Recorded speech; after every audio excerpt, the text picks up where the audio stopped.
Hello everyone, this is Dr. Chiranjeevi Manike, Professor and Head of Data Science and Cybersecurity Department, MLR Institute of Technology, Hyderabad. As part of data mining video lecture series, in this lecture, we are gonna discuss about one important algorithm to find out the frequent item sets, that is the Apriori algorithm. So here in this lecture, we are going to discuss about the candidate generation and the test approach that is used in Apriori, and we will also see one numerical example of this Apriori approach.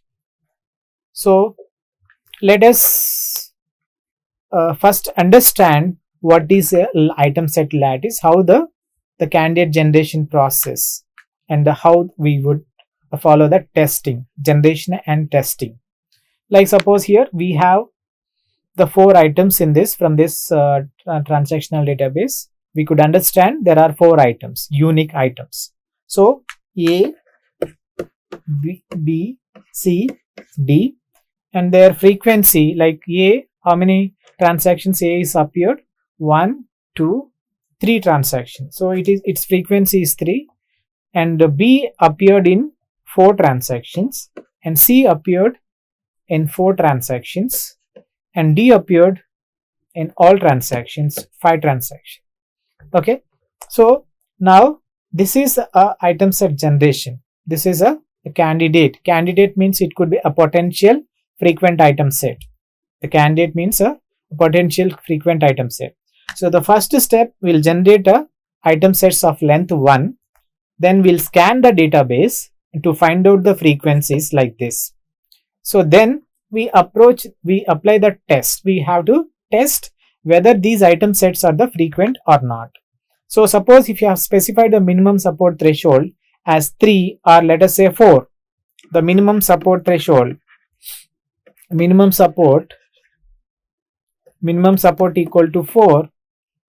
So then the item sets where the frequency is greater than or equal to 4 will be considered as a frequent item set. So that in this case, this is not a frequent item set.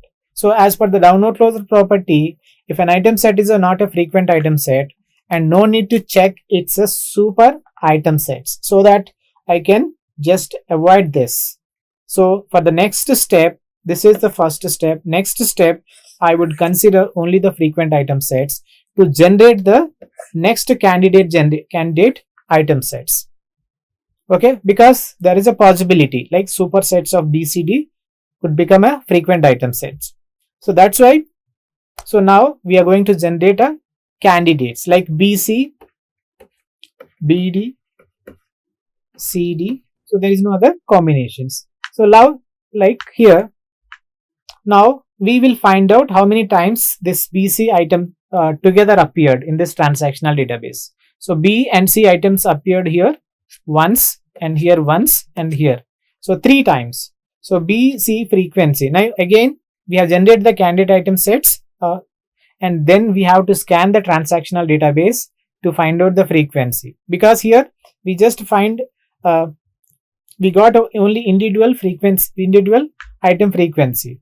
Now we are going to find out the 2 items. That means both B and C items together appeared in how many transactions. So like BD, and we'll find out the frequent item sets. So then again we based on this minimum support threshold, we will test whether these are the frequent item sets or not. So if any, suppose from this we could understand that this is not a frequent item set. So then no need to check it's a super item sets. Okay, so this is the way, like suppose let us take item set lattice that would represent the entire such space like A, B, C. Let us take one more item set. So AB, AC, AD, BC, BD, CD. Okay, so next ABC, A, BD, ACD, BCD, like then finally A, B, C, D. Okay.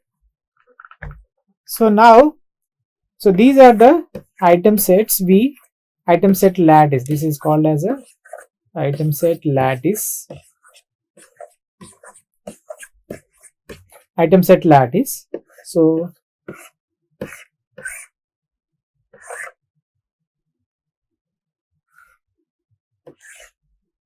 I could connect like this. Okay.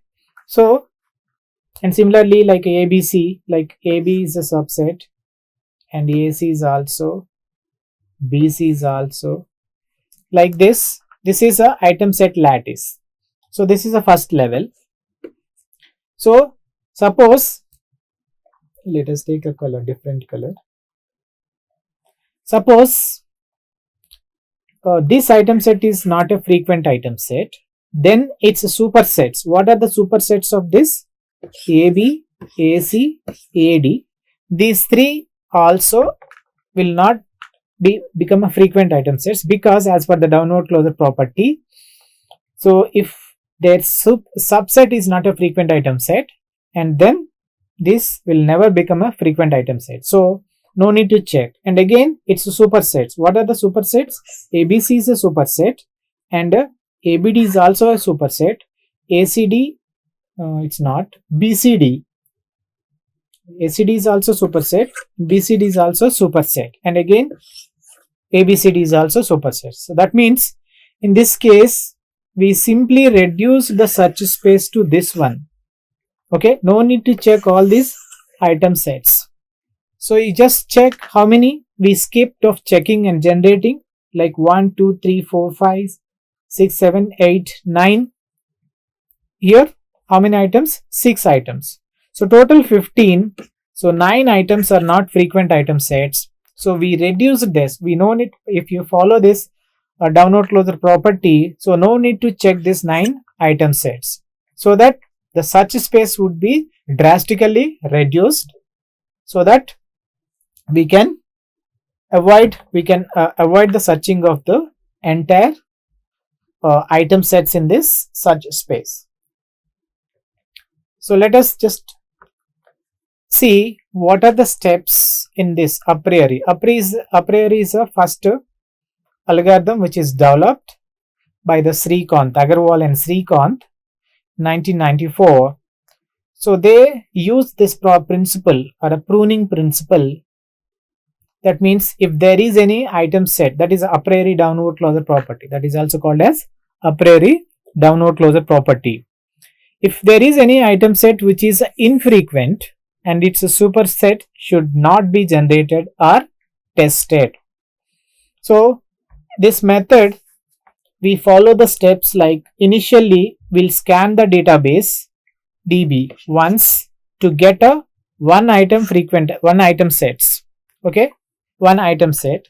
And the second step, we generate the length k plus 1 candidate item sets from the length k frequent item sets.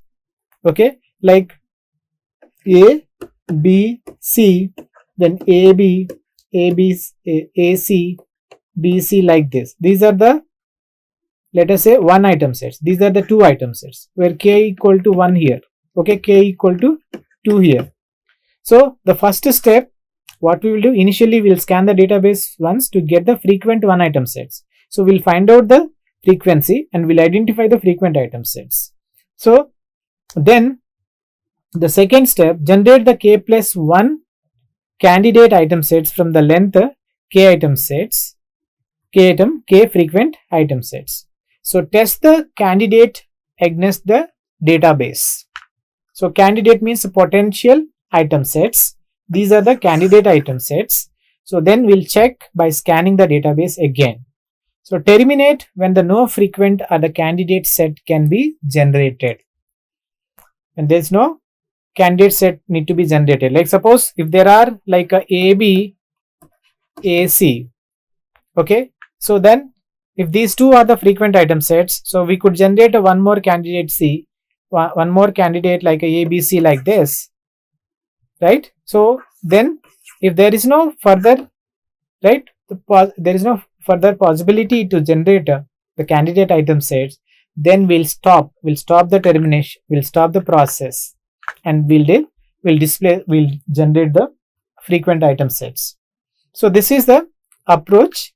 So now let us see the same approach if we could apply to a numerical example, sample transactional database. Let us try to understand here how this that a priori could be applied to this example. So this is a transactional database TB. It has there are 4 transactions and there are corresponding items A, B, C, D. Like there are 5 items. So now the first scan would be like these are the candidate item sets C1. So we have to generate the 1 item sets in the first scan. Then we'll find out the support, right? That is the counter of each item set. So then the specified support count is 2. That means infrequent set means that is the frequency is less than 2. If a frequent item set means that the support should be greater than or equal to 2. So now here from this you can see this, which is a item set which is highlighted with a different color blue. The rest of all items are qualified or are the frequent item sets because their support is 2 or more. So then for the next level, and these item sets would be considered. Next, the support of this, the corresponding item sets you can see here. Then we are going to generate the candidate item sets. From this we are going to generate, these are the 1 item sets. Then we are going to generate the candidate item sets, that is C2. That is each item set would be length of 2. Okay, like A, B, A, C, A, E, A, B, A, C, A, E, B, C, B, E, C, E, like this.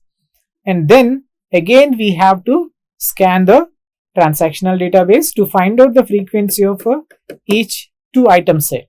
So now we got this frequency of each item set. Now from this you can see again we have to test, that is whether the support of item set is greater than or equal to 2. But the 2 item sets are not qualified because their support is equal to 1, that is less than 2. So the rest of remaining all item sets are qualified as a frequent item sets. So then go to the next level. So next level, then what we will do here, we have to generate the candidate item sets. So these are the 2 item sets. The next level, 3 item sets, right, would be generated. So from these item sets we could generate the 3 item set like BCE, because only these are the items in this case, AC, BC, BE, CE, only BCE. So now we have to scan the database once again to find out the frequency or the support of this item set BCE. So and its support is 2. So then again it is a greater than or equal to minimum support threshold. So then this is a frequent item set. Okay, so if you apply this a priori algorithm with the minimum support threshold 2, then we would get the item set. These are the frequent 3 item sets, right? Here the 2, these are the 1 length of items, frequent item sets, and these are the 2 length of frequent item sets, and this is a 3 length frequent item set. So then the next process is to generate a association rules. The same similar example we could apply, the same a priori algorithm could be applied to this database. The like just only the instead of alphabets A, B, C, D, just we use the numbers 1, 2, 3. So that's it. Thank you for watching the video. So before we end of this, let us quickly summarize what we have discussed in this lecture. Here we discussed mainly the property, the important property, that is a priori downward closure property, a priori property or the pruning principle.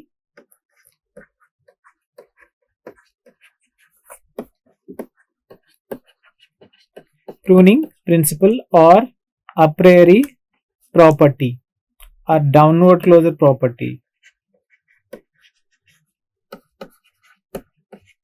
Downward closure property. And we also discussed the complexity of this candidate item set generation. And we discussed mainly one important algorithm to generate the frequent item sets, that is Apriori. The simple example. So thank you for watching the video.